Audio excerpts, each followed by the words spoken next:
not this bankrupt rock and roll.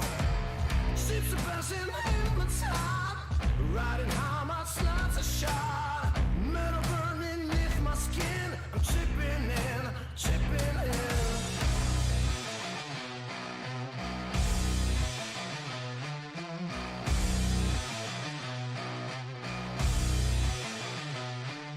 Ships are buzzing in blood tide, riding high, my slides are shot. Metal burning beneath my skin, I'm chipping in, chipping in.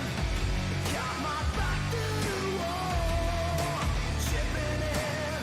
Come on, hear my call, chipping in. I'm the man of steel, chipping in. Fucking feel it, I'm real.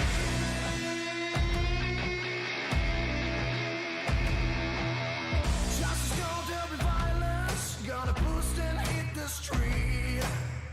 Cooperating and finding droves, meet and greet and black and heat. Cold crows spitting molten lead. Can't be killed 'cause I'm ready dead. You stand, don't feed the ghosts within. You're chipping in, you're chipping in.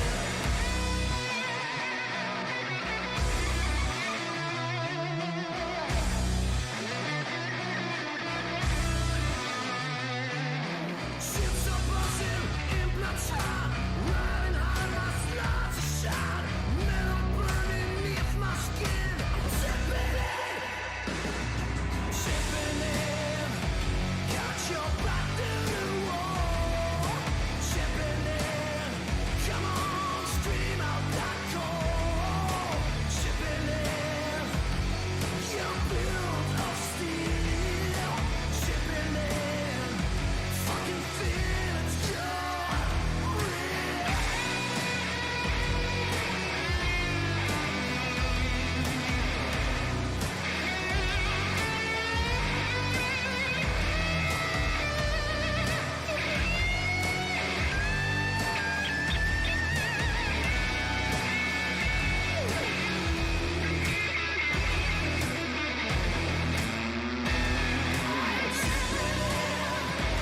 Got my back to the wall, chipping in. Come on, hear my call, chipping in. I'm the man of steel, chipping in. Fucking feel it, I'm real.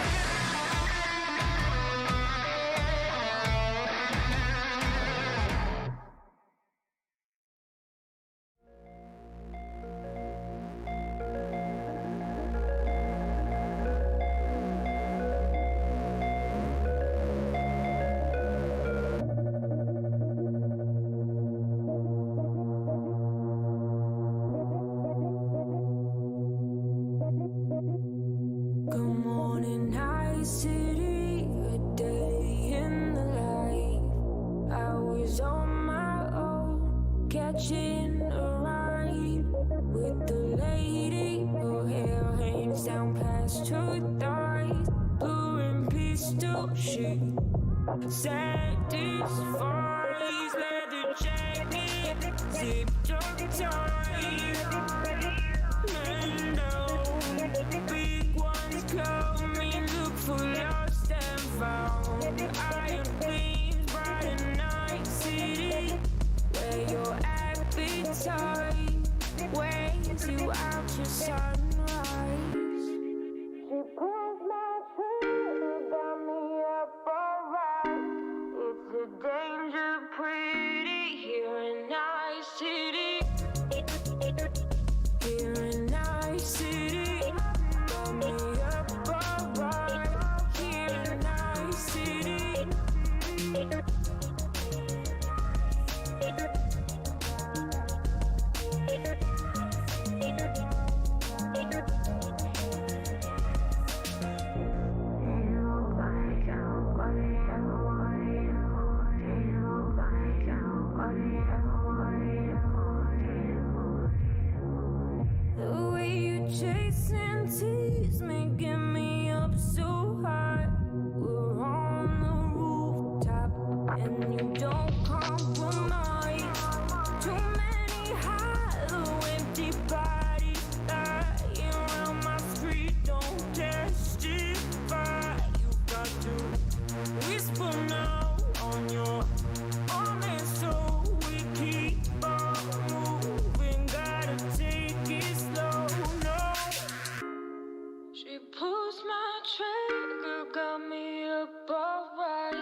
She pulls my trigger, got me up alright. It's a danger pretty here in Night City. Here in Night City, got me up alright. Here in Night City, she pulls my trigger, got me up alright. It's a danger pretty here in Night City.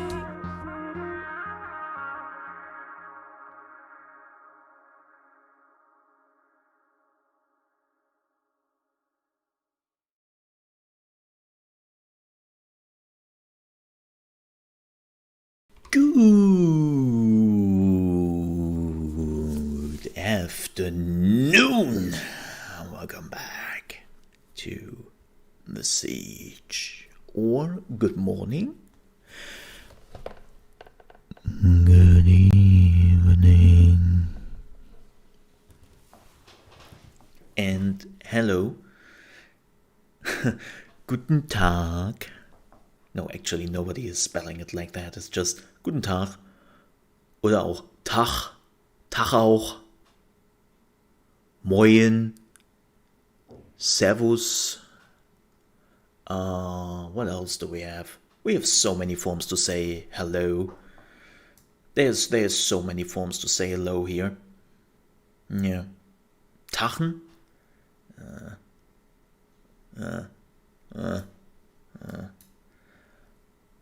Moin moin. Oh my god, that's northern. That's like Hamburg. Yeah. Theirs is like moin moin. Yes, I know my cam. I'm aware. Give me a second. I'm a professional streamer. Don't do this at home. I tell you, I really have to figure out what this problem is. But it wasn't too problematic yet, so I always was like evading it. Well, there you go. Top of the morning to you, Governor. Is it St. Patrick's Day already? Wait. Professional mole in the afternoon? Yes. How are you doing, folks? It's good to see you. Hello to everyone being on Trovo and being on YouTube. Glad to have you in, and thank you very much for the manner. And, man, can I know this is a little bit new stuff, but I have been on Mixer for 4 years, right? And there were so many moments where you were just like,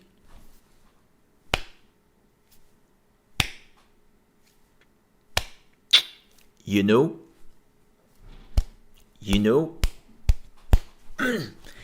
So, if you have missed it yesterday, which I can totally understand, good old Trovo had an outage. Yeah, they had like multiple service failure, like chat delay, stream and viewer list were not loading. Like the streams were fine, it was basically the chat who didn't work. And no, it's understandable because most people come to Trovo to watch me and then they disappear. And that outage happened like late in the evening here. And there was like an outage over chat and stuff, right? And you know what Mixer would have done now? Mixer would have just said, yeah, sorry that it happened. We are really unfortunate. And yada. It is so unfortunate that this happened. But we fixed it. Have a great day. No. Trovo is like, yeah, let me first say we are really sorry about this. Let me explain what happens. Oh, by the way, for the next 2 days, starting tomorrow till January 17, we are doing a $15,000 giveaway for all Trovo users. And it's a 3-day platform giveaway, basically. And it's like,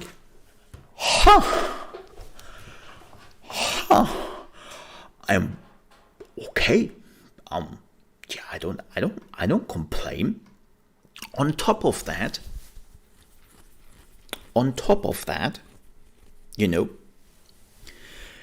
they will also, for every Trovo user, will give them 2 3,000 mana spells.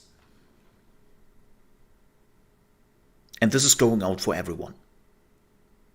Like the 3,000 mana spells is going for everyone. And then if you're wondering, like, how can I participate in the giveaway? Well, it's pretty easy. Just be live on Trovo between Friday and Sunday and be one of the persons who are picked. That's it. That's it. That's the requirement. Be there starting tomorrow and then be there till Sunday evening. You don't have to stream. No. You just have to be on Trovo and watch somebody. And then you are eligible.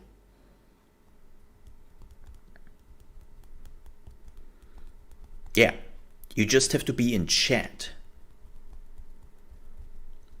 Yeah, no, you don't. You don't have to stream or anything. This is for all Trovo users. This is not just for streamers. This is for everyone who is on the platform. Like, everyone who is on the platform is automatically eligible. And then some random system will pick the winners. And it's like, yeah.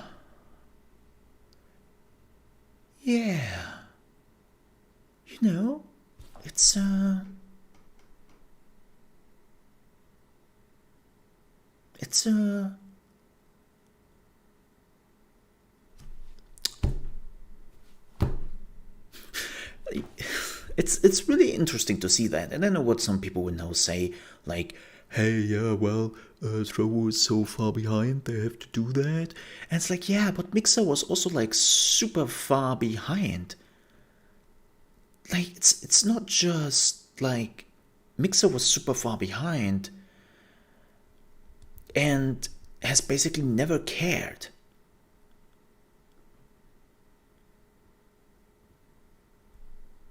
It's like, somebody apparently know how to do it.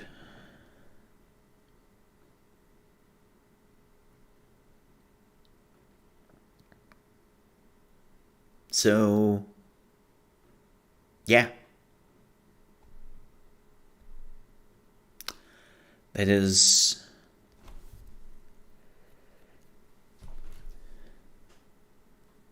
pretty nice. To be fair, no, not at the start. I'm talking about when Microsoft were backing them.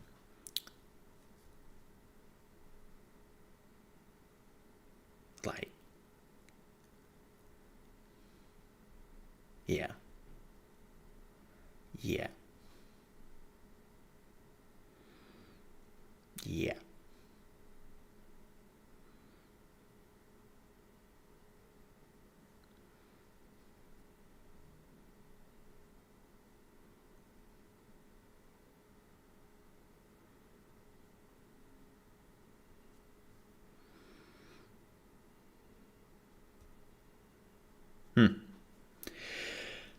But yeah, that's pretty nice. So if you want to get some free goodies and maybe even some cash, then you just want to be there.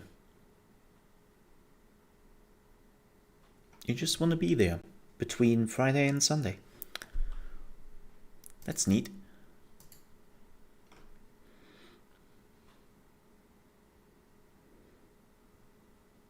Yeah, also use that manner. Use that manner.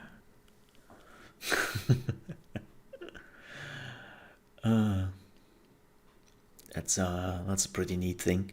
But yeah, like really, I have seen, like the outage. I am home.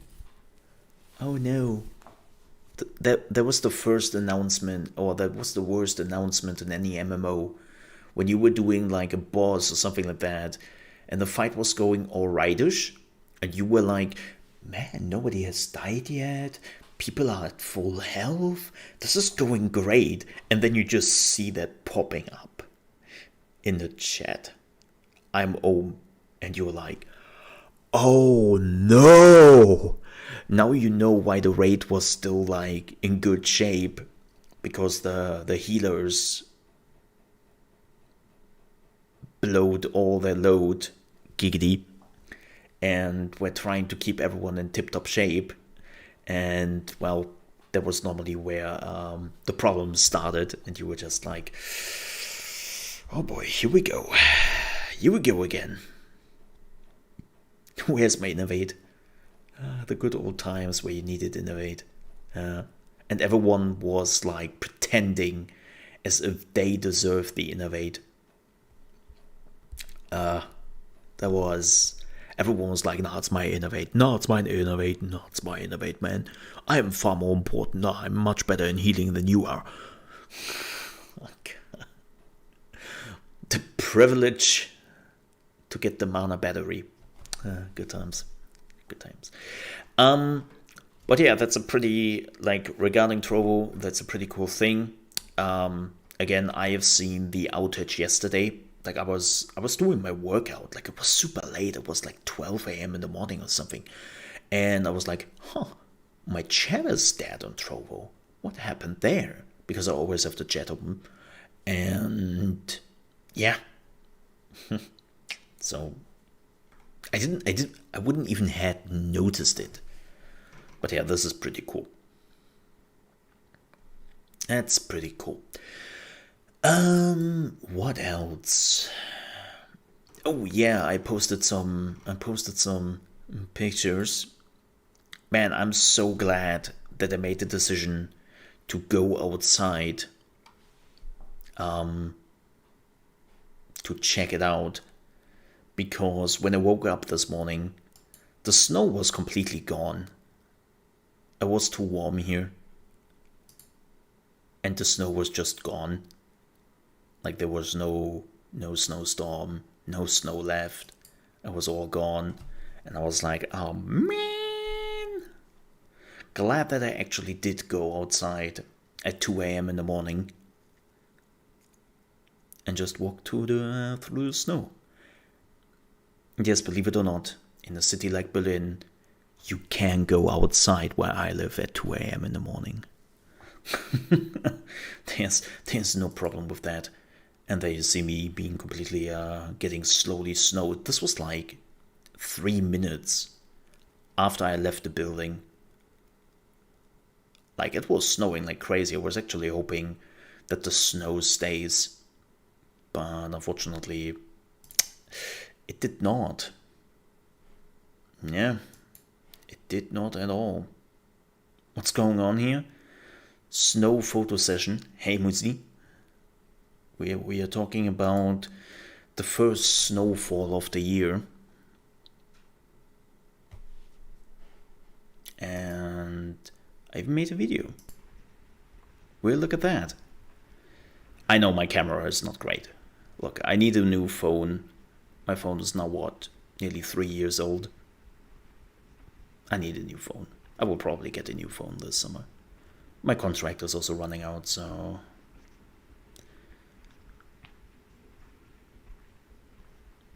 But yeah, there you go. Have some shitty camera trying to record the first snowfall at 2 a.m. in the morning, because I really had nothing better waiting for zombies to come out. Nah. You don't really see it because, again, like, the camera's actually, it's not that great, but it's really bright. It's really, really bright here because of the snow and all the lights. Oh yeah, and I had my my headset on, so you hear me a little bit breathing in the background. So, Ma, there's a weird guy in the streets making videos of the falling snow. Must be one of those influencers. Ma, get the can. Yeah. But yeah, that was at 2 a.m. in the morning because I really had nothing better to do. So, there you go. You're welcome. You're welcome.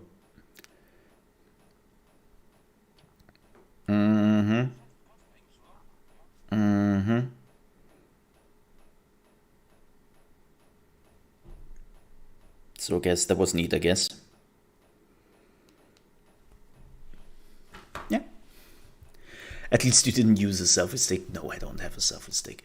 I'm not that desperate. I might be desperate, but I'm not that desperate. Like, no. No. That is a big nope. What else?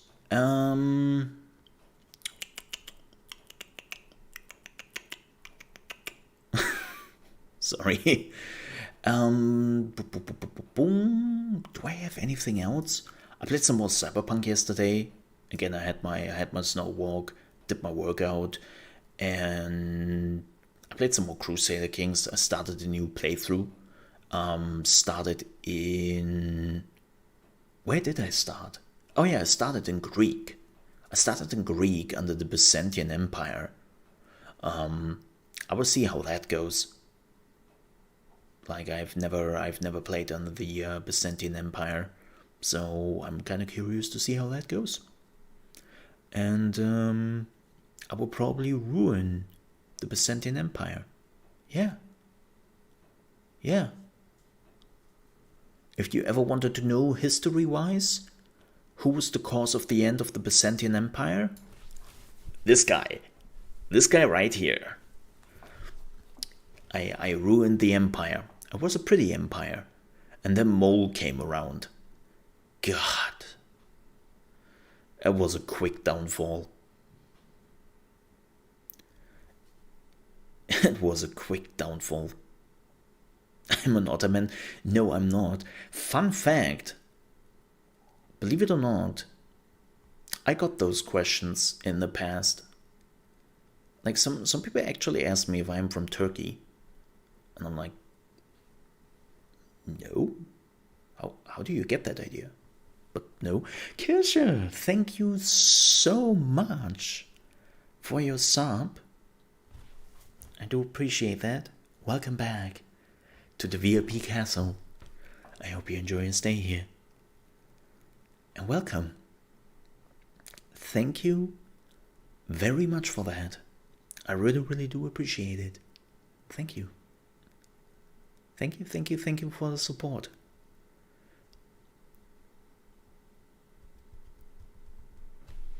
And welcome in. Thank you. Thank you for all the subs who have joined the subs club. I do appreciate that. Thank you. It means a lot to me. 1 day and 4 hours and 30 minutes until a new PoE league starts. I still don't know if I would check it out. I still don't know about that. Maybe not. I don't know yet. But cool. Enjoy it. For everyone who is playing it, enjoy it. You know what, folks? Let's jump into gaming news. I don't really have anything else to talk about. I didn't do much. I was just relaxing yesterday. I was really just relaxing yesterday. So, oh yeah, by the way, one last thing before we jump into the gaming news. If you have missed it, there is a new video up on my channel. Yes, I know, it's crazy. We have new videos. I can't believe I say that. Well, this is the video which is called The Future of Cyberpunk 2077, which is episode 1, the interface, inventory and stats. and it's basically me deep diving about the things Cyberpunk might improve in the foreseeable future through patches and content expansions and whatsoever. So if you haven't watched it yet and you are interested, you definitely should. But yeah, it's live right now on my YouTube channel, and you can watch it there. Alright, now let's jump into the gaming news, and let's jump into something happy. Yes, let's watch the Pokemon Snap release trailer. Or, well, release date trailer. Let's watch that.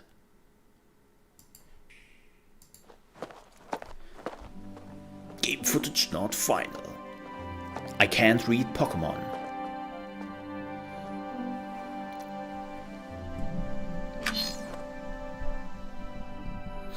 It's a camera. Oh my god, somebody is still using that? I thought we are all using phones now.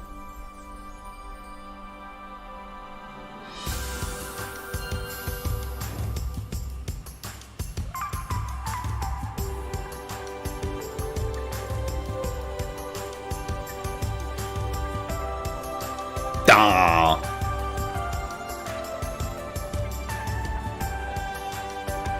Who's this guy?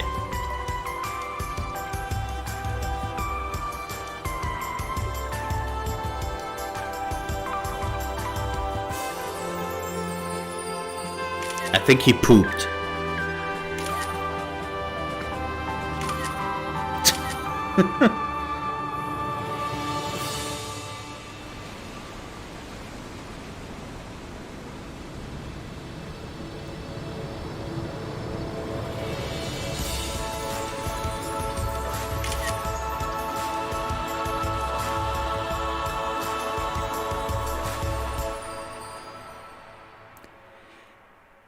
April 30th.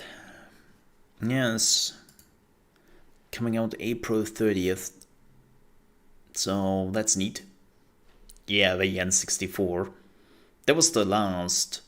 That was the last and only Pokemon Snap. So yeah. Yeah. Pretty neat. We will probably play it. I'm actually thinking about playing it because I liked Pokemon Snap on the N64. So pretty sure I will play it. Yeah. And this could be a nice cozy game we could play on the channel. So yeah.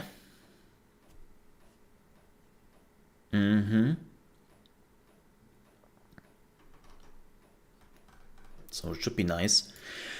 Now let's jump into an unfortunate news. A good news in my opinion, but still an unfortunate news. Hogwarts Legacy, the Harry Potter world RPG, where you were creating your own character and then you were living your open world adventures in Hogwarts, got delayed into 2022.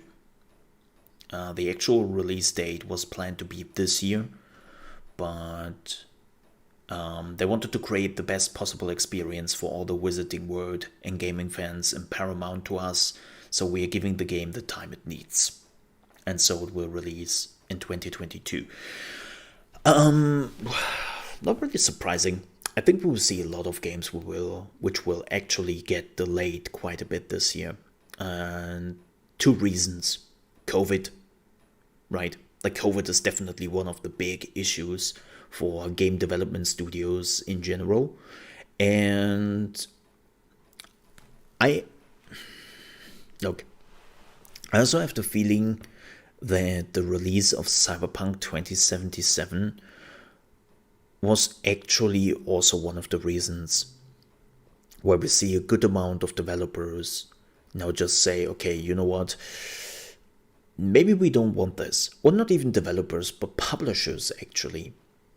Because I think that CDPR is a wonderful example of not every investor is a big fan when you are rushing the release of the game. Like, a lot of publishers were always believing that investors want a quick development and they want that the games are being pushed out quickly, which might even be true. But CDPR cases have shown that this is not always the case. And they are totally investors who will go against you when they have the feeling that you have rushed the release date of your game. And because of that, the quality was not up to the test, right? So, yeah, this might be the second reason why we now see more and more games just getting delayed. And that's a good thing. Like, again, I think one of the main reasons is really Corona. Like, I don't want to read too much positivity into this, right? That publishers are finally learning from the mistakes of the past. That would be great, but, but I really assume it's mostly Corona and the issues which come with that. So, yeah. I mean, we haven't really seen much of the game yet. So I'm not even sad or mad about it.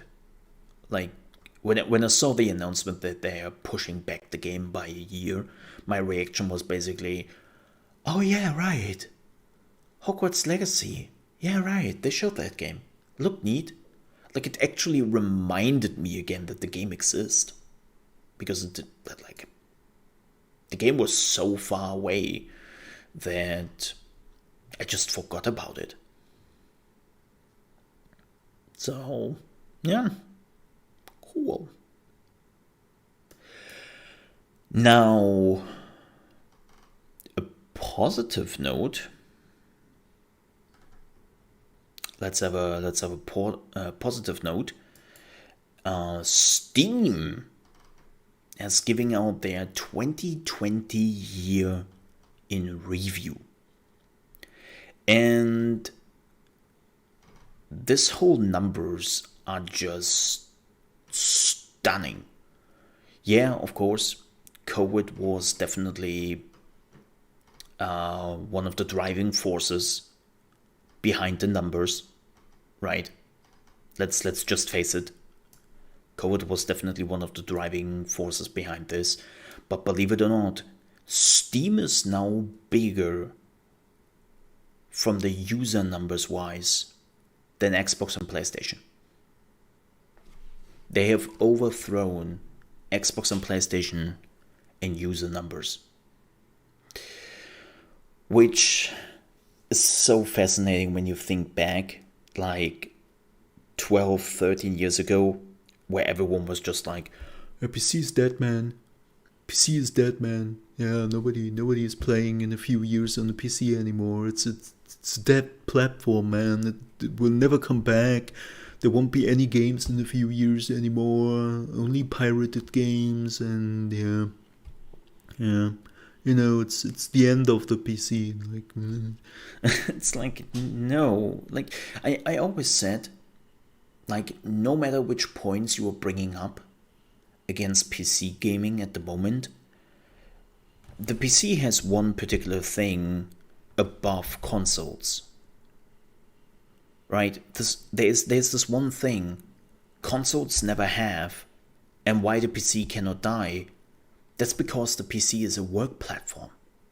Like, even if through any reason PC gaming would die at some point, people would still have tons of PCs at home for work or other things they're doing with it.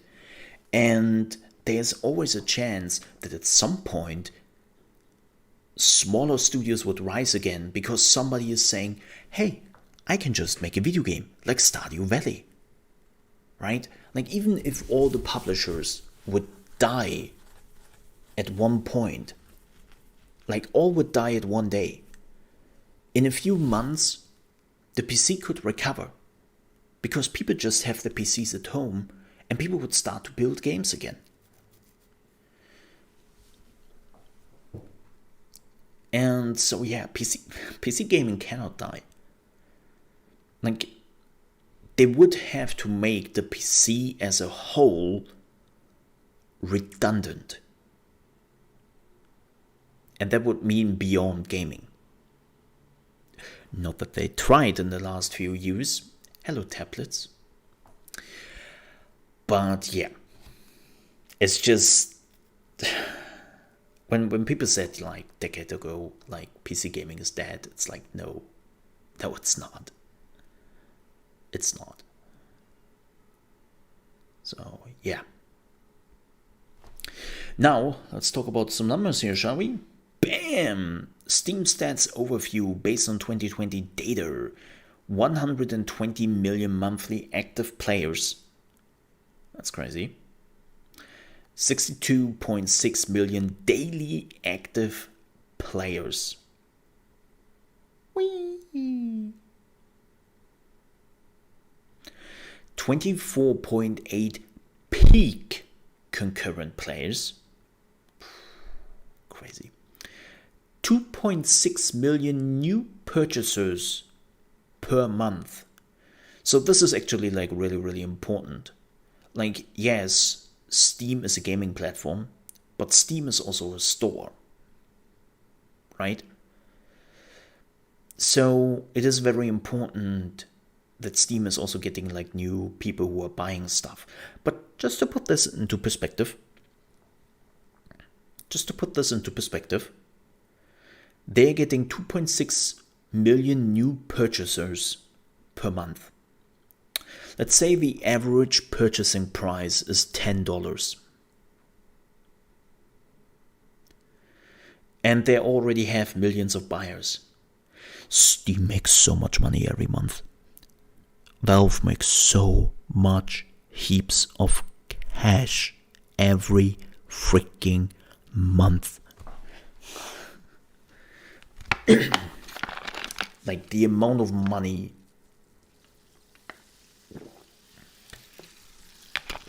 Valve is making. I would love to know the numbers at some point. Like how much worth Valve is. We don't know because Valve is a private company, right? Valve is not a stakeholder company or something like that. Like it's a private company. So, yeah, unfortunately, we have absolutely no clue, like how much money they make and so on and so forth. But I think they're doing quite well. I remember when Steam was the half-working Half-Life 2 launcher. I remember that. I remember this was some little fun story on the side. When Half-Life 2 came out, I was going to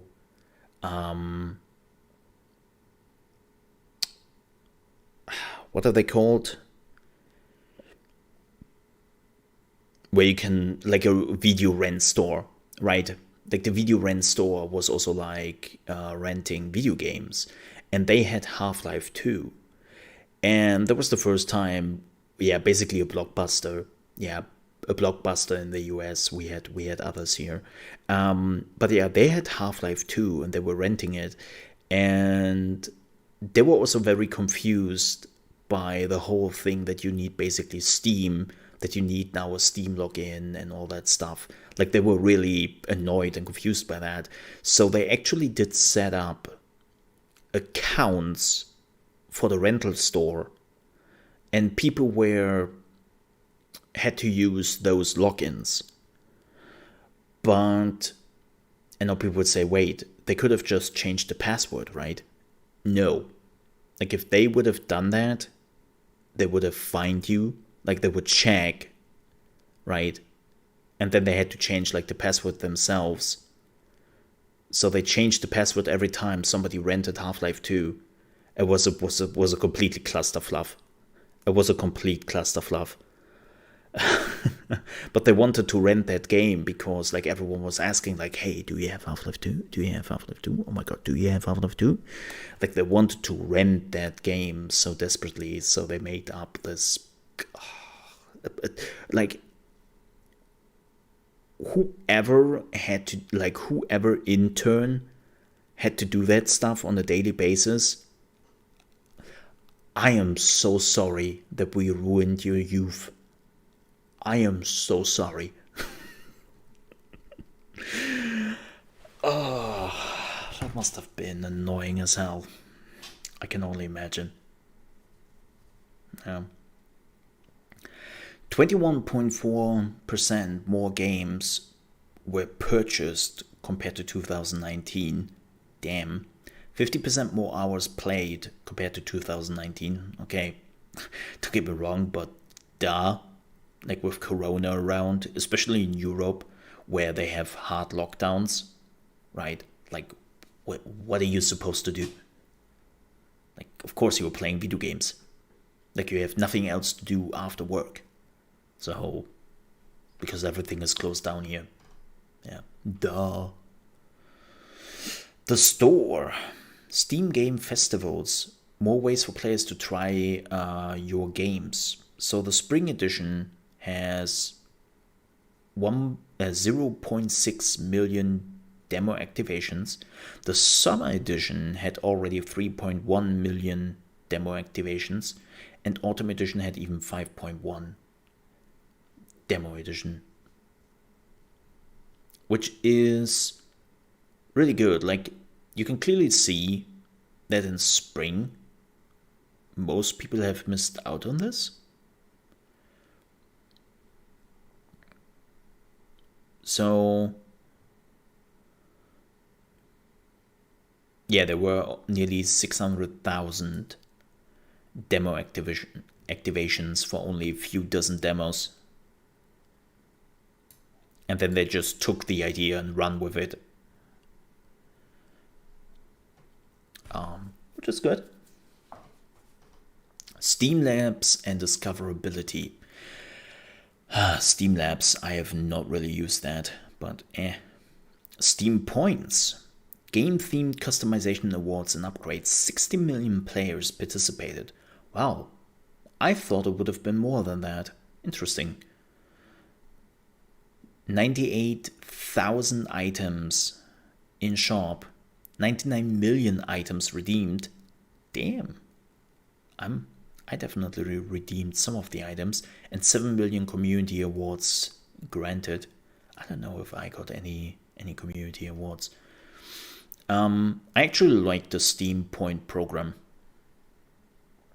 Like, I enjoyed the idea. Subscriptions. Yeah, Steam is now supporting subscriptions, which is kind of interesting. But we will see how that goes. Let's have some more numbers. Oh, Steam VR. New features, updates, and continued growth in 2020.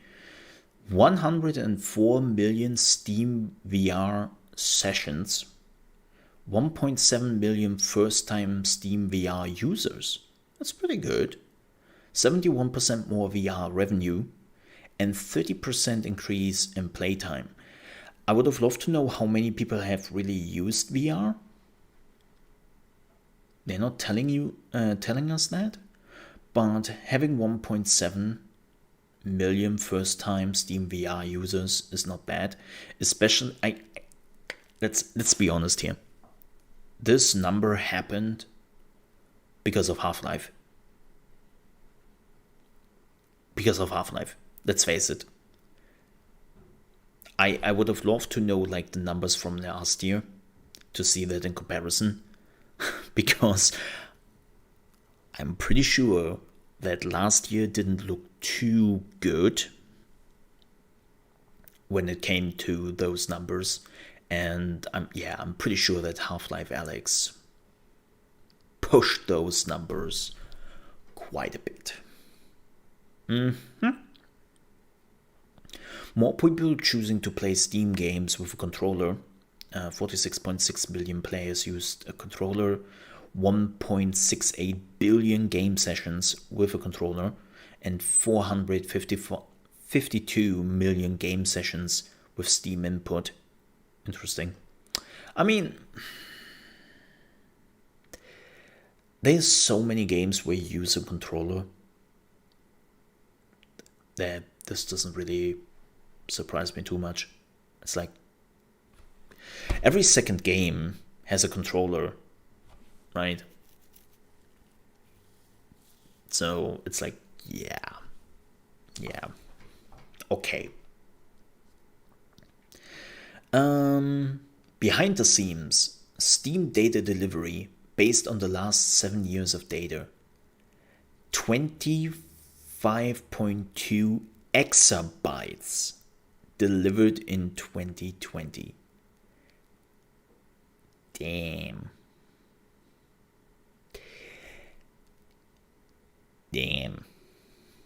That's a lot of bytes. That's a lot of bytes, yeah. That is a lot. And then we have some customer and partner support. Wait, Steam has a customer support?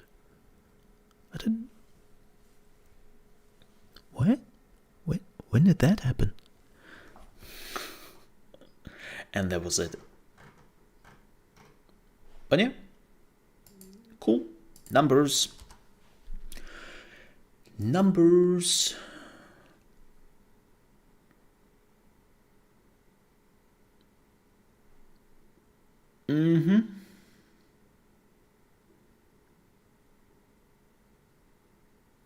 Battle.net probably did as much, just the Modern Warfare updates.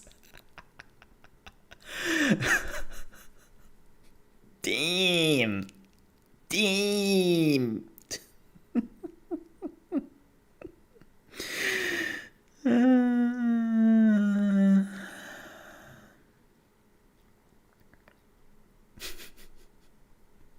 Shots fired.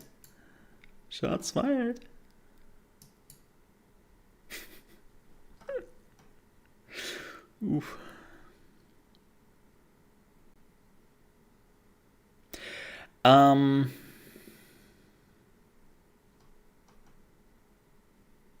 So, as you know, the CES happened, and AMD and Nvidia announced some new stuff there. Nvidia even announced a new card, the GeForce RTX 3060. So another card they have produced, which is like, cool, you cannot even produce enough cards for the other lineup.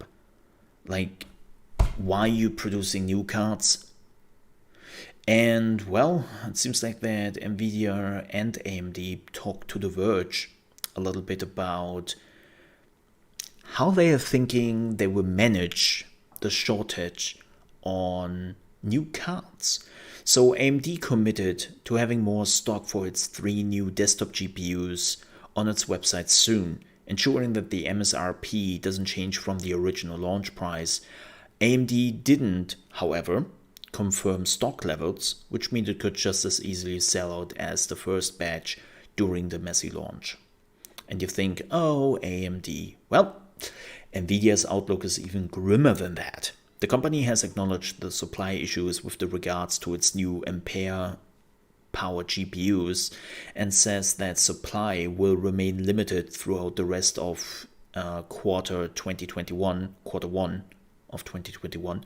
This is specifically Nvidia's financial quarter 1, which means the company doesn't expect supply to improve until the end of April. And again, this is why I don't understand when they say themselves, like, hey, till the end of April, we will not fix this. Like, we will not be able to fix this. And then they're announcing a new card, which they also have to produce. They also need all the parts for. They apparently already don't have enough for their other top models. And it's like, how can you produce a new product when you cannot even supply the old ones? Yeah, and all the laptop cards. Let's not forget that. Let's not forget the laptop cards. Good point. And it's like, I can't.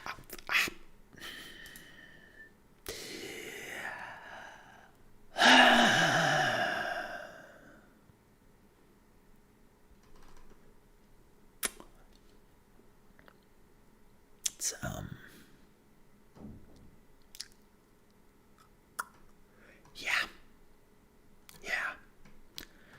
yeah.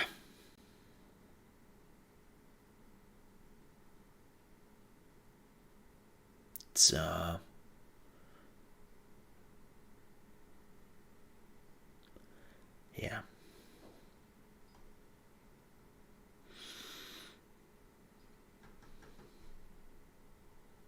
That's a thing. Speaking of a thing, so CDPR and Cyberpunk released a video yesterday, Our Commitment to Quality. Hey. And I would say we are watching this together, even though I've already watched it. But so we can also talk a little bit about the things they are talking here. So let's watch this. Hey everyone, my name is Marcin Iwiński and I'm the co-founder of CD Projekt. Yeah, that's the dude who has lost a lot of money with the release of Cyberpunk, because the stock of CDPR was just falling. And yeah, he lost a lot of money, and he's in a lot of trouble because of Cyberpunk. When I started CD Projekt 25 years ago, one of its founding principles was honest and direct communication with gamers. Yeah, you screwed that up a little bit. CD Projekt Red, the game development part of CD Projekt, was born. It added something important to that principle, the ambition to make the best games in the world. It became our mission and something that guided us up until now. Based on that legacy of genuine and honest communication, you've trusted us and pre-ordered our game. And despite good reviews on PC, the console version of Cyberpunk 2077 did not meet the quality standard we wanted it to meet. I and the entire leadership team are deeply sorry for this, and this video is me publicly owning up to that. Okay, two things here. First, yes, the console version is a complete mess, let's face it. But I wouldn't say that the PC version is in a great state. Like,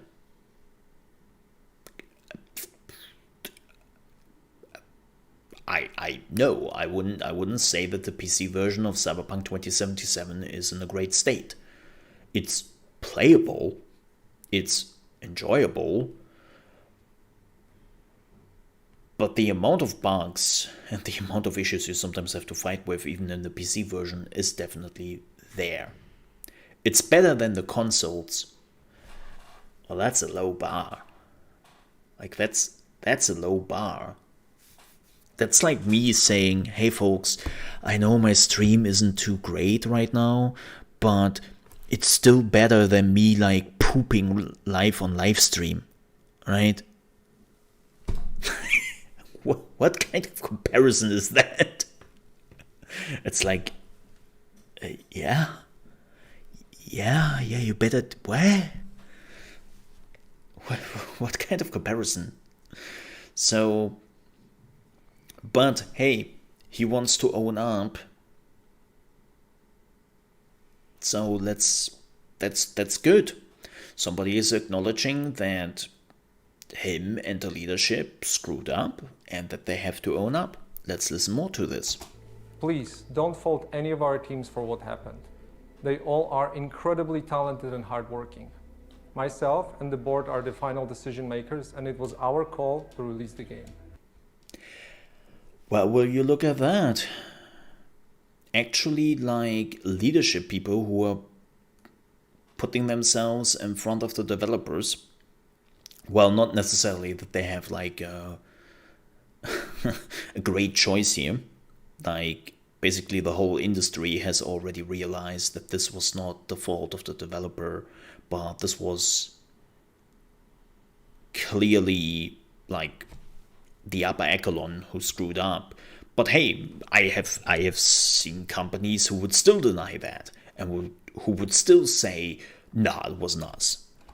So good. Although, believe me, we never ever intended for anything like this to happen.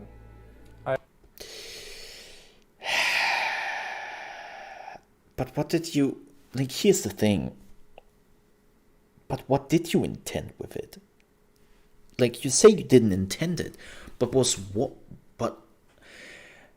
you probably knew because your Q&A team was warning you about those issues on the console version. So what was your intention then here? I assure you that we'll do our best to regain your trust. Yeah, we will Now see. I'd like to tell you how the situation looked like from the inside. Cyberpunk 2077 is huge in scope. And I'm not only talking about quests or things you see at first glance. I'm talking about a multitude of custom objects, interacting systems, and mechanics. In the game, everything is not stretched out over flat terrain where we can make things less taxing hardware-wise, but condensed in one big city and in a relatively loading-free environment. This is definitely one of the problems. Some people actually do not understand, like, hey, why is running Ghost Recon Breakpoint so well on consoles or all the other open world games? Well, if you're looking at, say, at Assassin's Creed Valhalla, there's not much going on in Assassin's Creed Valhalla. There's a lot of flat terrain, open areas, and there's just like a lot of like emptiness sometimes, which makes sense because, well, you were in an open terrain. Like even The Witcher 3 has this, right? Like The Witcher 3 is an open terrain game where there is sometimes a lot of emptiness, which helps a lot to load in the next things which are coming up, right? And Cyberpunk doesn't really have that. Like, Cyberpunk doesn't have that. Like, Cyberpunk is a huge bustling city where you have just, like, city all the time. This is the reason why when you are going into the Badlands, that the game is running so well, right? Like, you are going outside of the city into the Badlands, and the game is just like, whoa, what happened here? Yeah, because it's flat terrain most of the time. Pretty, and there's still stuff going on, but there is a lot of like empty room in between those spots where the game basically can stream the things coming up and recover from the pressure, which in the city it doesn't have the chance for. So, especially the old consoles are not made for that. They're absolutely not made for that. On its own, this is a challenge, but we made it even more difficult for ourselves by wanting to make the game look epic on PCs and then adjusting it to consoles, especially old gens. That was our core assumption, and things did not look super difficult at first. We knew the hardware gap, yes, but ultimately, I think that time has proven that we've underestimated the task. I can totally see, like some people, like even I thought about it for a second, like why didn't they even announce this game for the old consoles? Because when they announced it for the old consoles were still pretty new. Keep in mind, this game was announced even before like PlayStation 4 and Xbox One came out. So for them, of course, like they looked at the ideas they had and they looked at the consoles and they were like, yeah, that's doable. That's totally doable. And they also used the Witcher engine. So they knew the engine, they knew the stuff, and they were like, yeah, we can do this. But the problem was just the longer the game was developed, the bigger the game became, the older the consoles became. Like it was just adding up. Consoles getting less powerful, game becoming more complex. Yeah, that's not a great recipe. To give a concrete example and the main culprit, we had to constantly improve our in-game streaming system for all-gen consoles. Streaming is responsible for feeding the engine with what you see on screen, as well as the game mechanics. And since the city is so packed and the disk bandwidth of all gens is what it is, it constantly challenged us. Every change and improvement needed to be tested, and as it turned out, our testing did not show a big part of the issues you experience while playing the game. I don't believe that. I do believe that to a certain degree. I wonder what kind of systems they have tested this on. Like, I really wonder, and how many systems they had for testing. Now, it sounds a bit like he's blaming it on the Q&A team, that the Q&A team didn't found those issues. Unfortunately, what I have learned over the years regarding Q&A teams is that they actually find most of the issues and they forward them, but developers ignore those issues because they don't see them as too important enough, and then things break, or well, the game has to be released and the studio's just like telling the Q&A department, or sometimes it's a completely different studio. I think CDPR doesn't have an own Q&A department. I think they are outsourcing it. Like a lot of studios outsourcing their Q&A, which is even worse. And they're just like, yeah, that's cool. We will put that in the first patch, or yeah, we will look at that later. We have to release now. And yeah, it sounds a bit like he's blaming the Q&A department here for not finding the issues, where I have to say, like, dude, I'm pretty sure they found it. Don't blame the Q&A department. Leaving alone that Q&A departments are getting paid jack. Like, Q&A is, when it comes to game development, like one of the most fundamental and most important part of game development, and is basically permanently getting abused.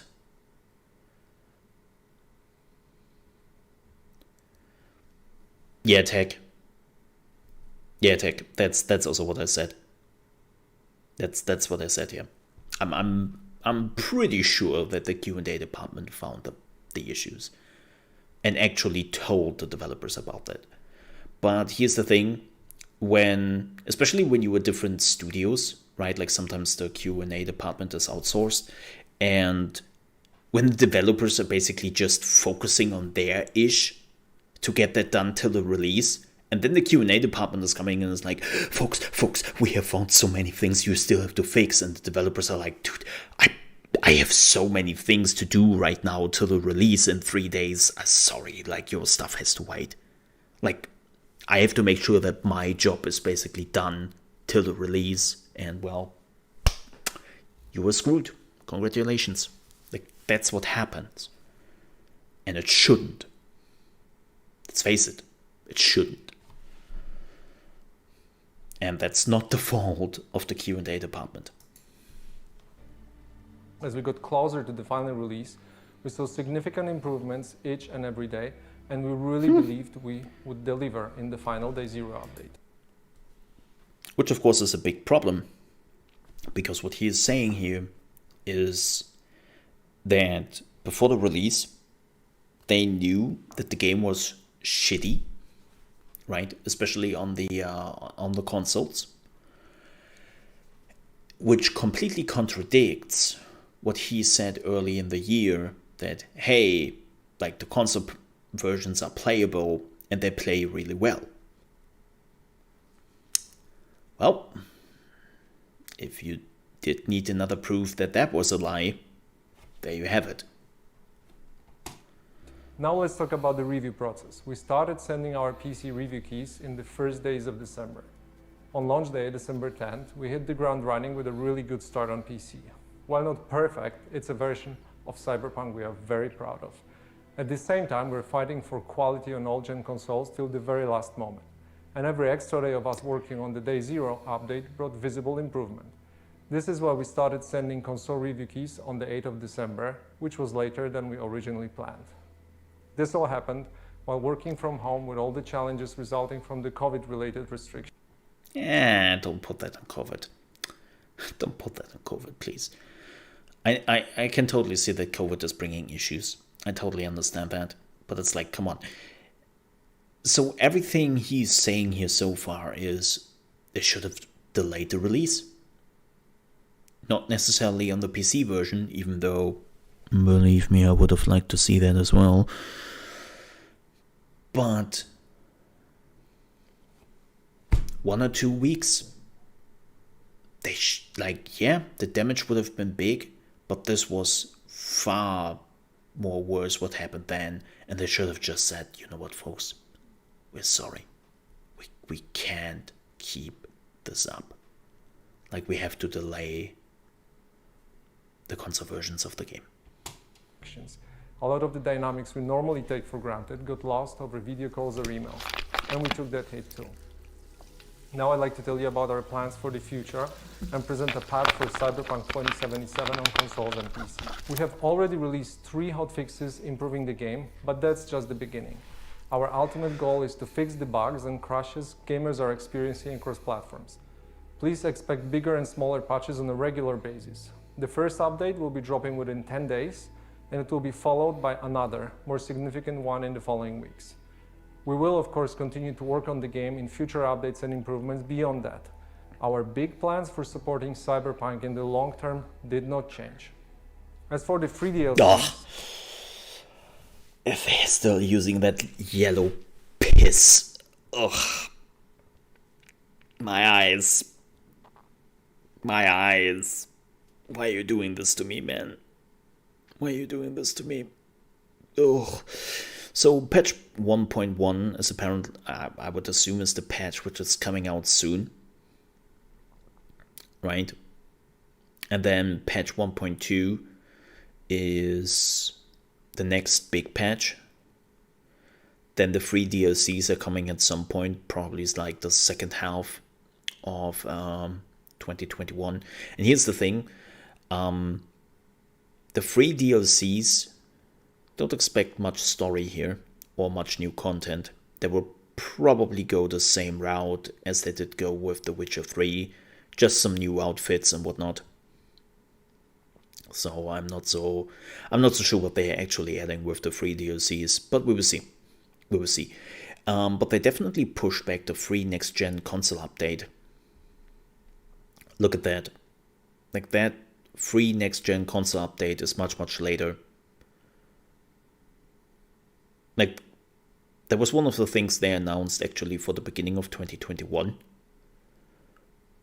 And now it's getting closer to the end of 2021 instead.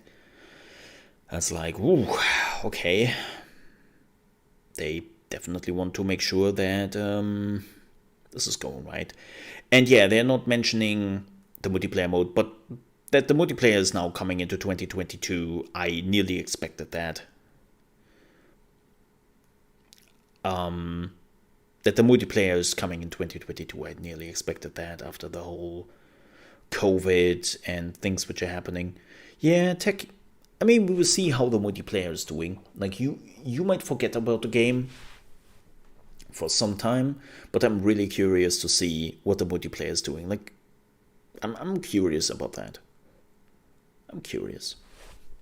But yeah, I can totally see what you're saying there, Tech. Our initial plan was to deliver them just after the release, much like we did with The Witcher 3. We decided to focus on the most important fixes and updates first, and we'll be releasing the DLCs afterwards. Expect more information in the upcoming months. For those of you playing on next-gen consoles in back compatibility, you can still expect the free next-gen update for Xbox Series consoles and PlayStation 5 arriving in 2021. We are aiming at the second half of the year. Oof. I'd like to end this video by assuring you that we treat this entire situation very seriously and are working hard to make it right. The guiding principles of our company are still core to what we do. With the lawsuits looming. Amazing games and have an open communication with you, our players. For now, our immediate focus is to work hard on making sure you enjoy Cyberpunk 2077 regardless of platform. Beyond Cyberpunk, we have many plans for the future, which we'll share more about when we're ready. Thank you for taking the time to watch this video. You better take your time till you're ready, because... Right? But yeah, no, it's like... They should have postponed it. That's still the TLDR. And of course, now what they're doing is reacting to all the issues and all the lawsuits looming over their heads. So, yeah. Oh yeah, totally. Like, this is like very much reaction to to the lawsuits and the Polish government like pushing down on them. Yeah. I can totally like seeing that. So yeah. Yep.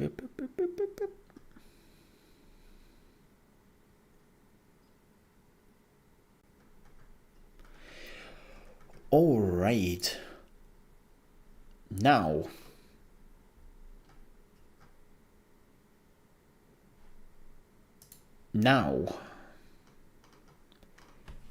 let's have another news. So this is kind of interesting. This might not be necessarily related to streaming, but I truly believe it is. And this is an article in the New York Times regarding Onlyfans. And Onlyfans had a huge surge in users, well, in creators, right? They had, like in 2019, Onlyfans had only around 120,000 creators. Yep, 120,000 creators in 2019. In 2020, it did rose to 1 million creators. And as of December, it had more than 90 million users. That is not good. 1 million creators who basically all look for making money from those 90 million users. That is not enough. And that is exactly the problem the New York Times article is like focusing on. Like, there has been one creator who has made like $64,000 since July, and she's like super happy. And then there's another creator who started as well on OnlyFans, and till the end of the year basically made $500 in comparison. And this is kind of crazy because it's a full-time job, right? Like, you are sitting there for hours preparing the photos because you have to compete with the top dogs, so to speak. That you have to grow social networks like Instagram, Twitter. You have to make sure that you are commenting on the people who are posting. You have to encourage the people to subscribe to your OnlyFans. And yeah, it's basically a full-time job. And fans want to see you posting daily, and you're always churning, you're always taking a picture to post. And it's, again, like a full-time job, with even the issue that maybe at some point, especially in the USA, right, where people are seeing very differently down on sex workers, is maybe this will damage your reputation to get a normal job in the future. Because in the USA, they are doing screenings, and when they find you on OnlyFans, they would be like, nah, we don't want that. We don't want to be associated with somebody who's doing that in the free time. Like, again, this is a particular USA issue, but it is an issue.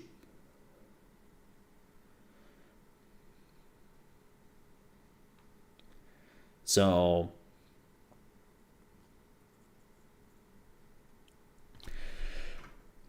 but yeah, there have been a lot of women in the past few months who did go to OnlyFans and who try to make a little bit of extra money because they are fearing of not being able to pay the rent, the bills, and whatnot, and to support their family. And now you might say, okay, that's of course shitty and stuff, but why are we mentioning this? Hey, how is your sister? How is your sister? Well, because it's very similar to streaming. When as a streamer you read this, it is very, very similar to streaming. Like, it's actually kind of frightening how close this whole example is of streaming. Like, beginning with the issues that there are so many streamers, especially in 2020, in comparison to the viewers, right? Like, we talked about this multiple times on Twitch, that when you look at Twitch nowadays, it's like you have so many streamers there. To make even a dent into Twitch and be found there by more viewers over time became nearly impossible. It became nearly impossible, unfortunately. And then, of course, like, people are putting in hours and hours and hours. Now, I'm putting in like 8 hours days, sometimes even 10-hour days. Like, but, well, I can at least say I am fortunate enough that you, my community, has been supporting me that much, and that people could do that. Like, even after Mixed shut down. And I'm absolutely grateful for that. I'm not saying that I'm like swimming in money or anything. Like, I can pay my bills, I can pay my rent. At the end of the month, I'm like, yeah, I still have some extra money I can use for some other stuff. Mostly video games, I admit. But I'm also living in a country, like, let's not forget that. I'm also living in a country where I can do such things. Like, I know that people who are living in the US don't have that luxury. And I see a lot of people coming to streaming when they are sometimes desperate. When they have lost their jobs, they hear about the Twitch streamers who are making hundreds of thousands, tens of thousands every month. And they are like, man, I can just stream. And then they are adding like so much stress, so much extra time to the daily churns that they are burning out after 2 or 3 months and completely give up on that. Because they have basically wasted 3 months they could have used for looking for real jobs. And I think this is a real problem. Like, I know that this article is not about streamers, but Onlyfans people. But it's the same for streaming. It's the same for streaming. Like, streaming is basically in a similar issue, right? They have the similar issue here, because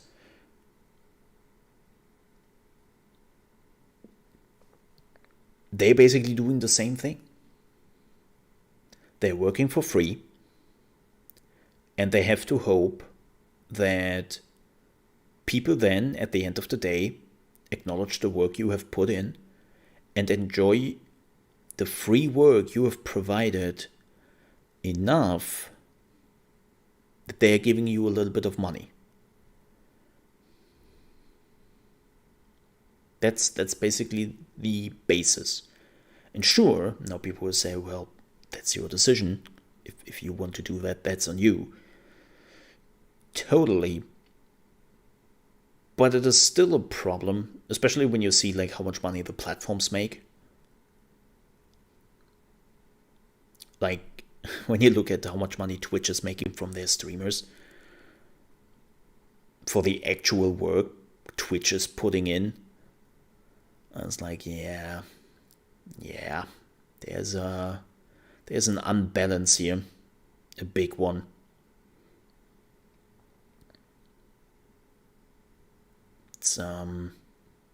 It's exhausting. Yeah, it totally is.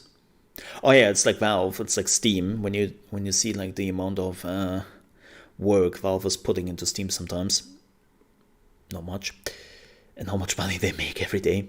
Yeah. Well, here's the thing, though. There is a difference between, like, Steam is a shop, right? Like, I know you mean that as a joke. I get that. It's just like, yeah, Steam is a shop before everybody is, like, really picking that up and is making the real comparison. And, like, Twitch is, like, streaming in general, content creation in general is basically you are offering your content for free, and then you just hope that people at some point support it. But it can be really nerve-wracking. It can be exhausting, especially when you feel like nothing is coming out of it. And I will be absolutely honest here. Like, when Mixer did close down, that was exactly the moment where I felt very crushed about it. Because all the work you've basically put into the platform to put into your channel disappears. No, not all of it, because part of your community is coming with you. And again, I totally appreciate that. Thank you. But a big part of the community was platform bound. And that part of that community we have built in the last few months just disappeared into thin air. And believe me, that did hit hard. It really did.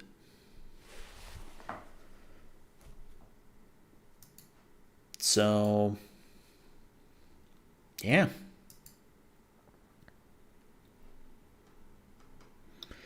It's not a good time for streamers right now and for OnlyFans creators.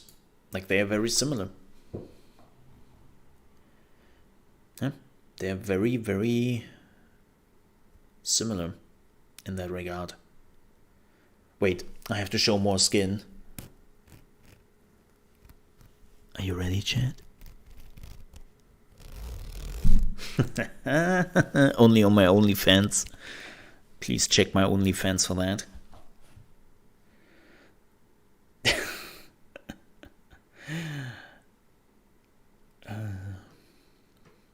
No, I don't. No, I don't. Don't.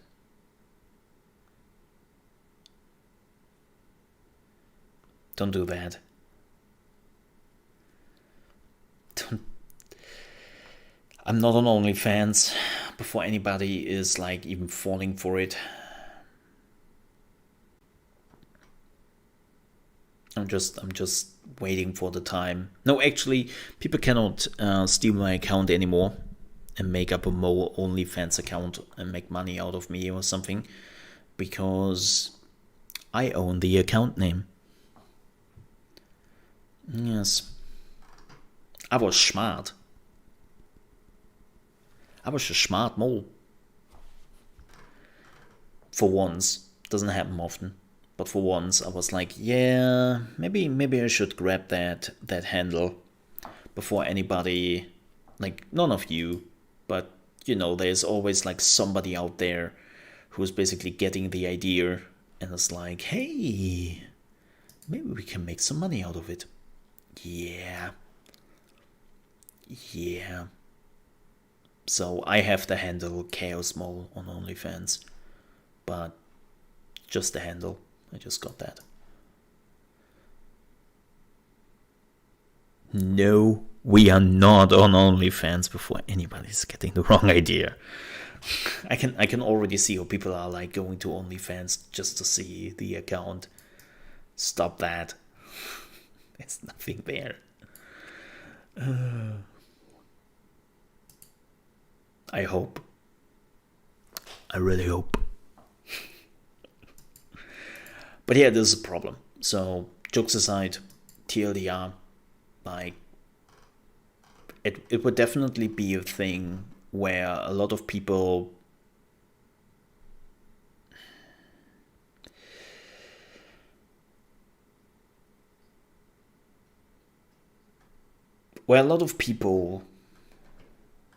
think it's relatively easy to do, and they will actually put some significant amount of time into it just to realize after a few weeks and months that they wasted their time. And if you're living in the USA, even might have damaged their reputation, which might hinder you to get another normal job. So it is problematic. Economy, yay! All right, folks. Now, with that said, I decided I will end the stream here. What? Yes. I will end the stream here. I will not play some Cyberpunk. Maybe I'm coming back later today if I feel like it, and we'll play some Cyberpunk. But I will actually end the stream here because I have to run some errands. Still, I have to do some stuff. Like, not gonna lie, like the reason why I actually took like an hour longer today was because I felt a little bit off. I really felt a little bit off, and it didn't get too much better. Like, normally, here's the thing. I sometimes have those days where I feel like before a stream, I feel a little bit off. But then streaming is like really like meeting with you, talking to you, talking about gaming news, playing some video games. Like, this is really what gives me a boost again. Right? Where I'm like, man, glad that I streamed. I'm so glad that I streamed. Right? And don't get me wrong, I enjoyed the last 1.5 hours we had. But yeah, I'm just like, I don't know. I'm not feeling it right now. And it's not Cyberpunk. The problem is not Cyberpunk. Like, I'm still enjoying the hell out of Cyberpunk. Like, even though I already put so many hours into it, I'm still loving it. Like, it's not Cyberpunk. It's just like in general. I don't know. I don't feel it today. And I think it would do you a disservice when I just sit here, play the game, and being like, oh yeah, look at that. Oh, explosions. Wow. Body parts. Ooh. So much destruction. Oh my god, Keanu Reeves. Whoa, fanboying. Amazing. Please, Cyberpunk, give me more of it. I love you. Like, you know what I mean. I know it's not that bad. Oh my god. If you are... If I ever sound like that for real on stream, send help. Send help. And be like, 911, I have a broken mole here. You have to send help to Germany.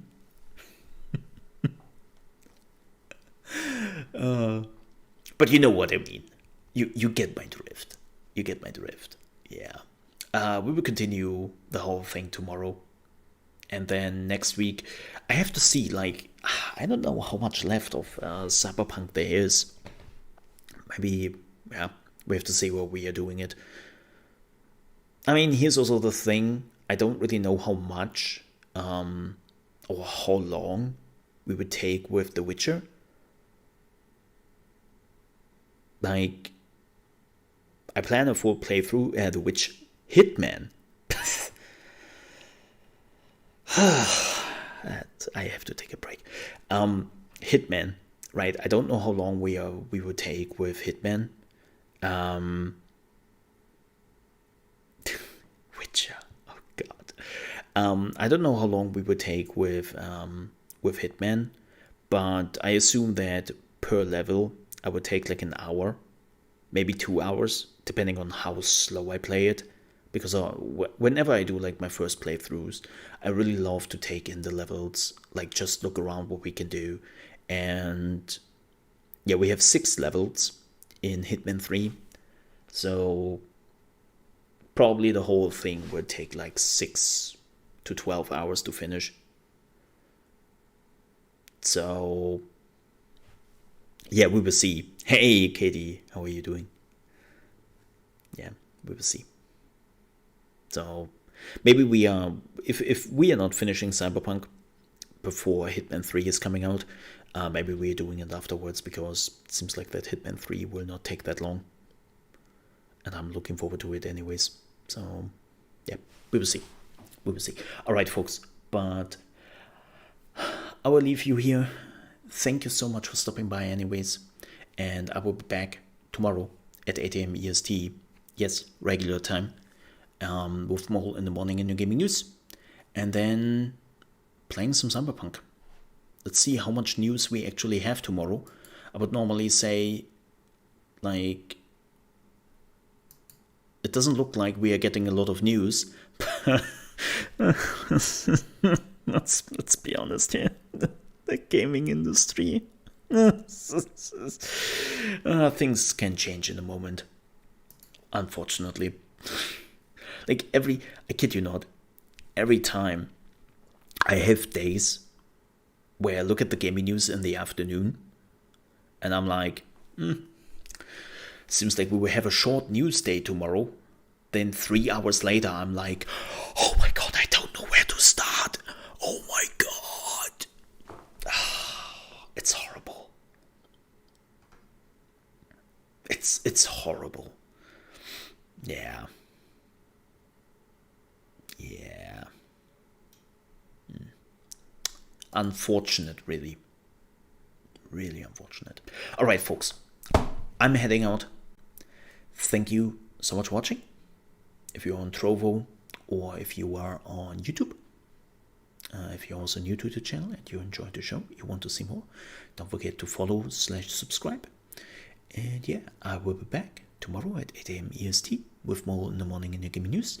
And then hopefully some Cyberpunk. Let's do that. Alright, see you tomorrow, folks. Have a great day. Bye-bye. Ka-ching!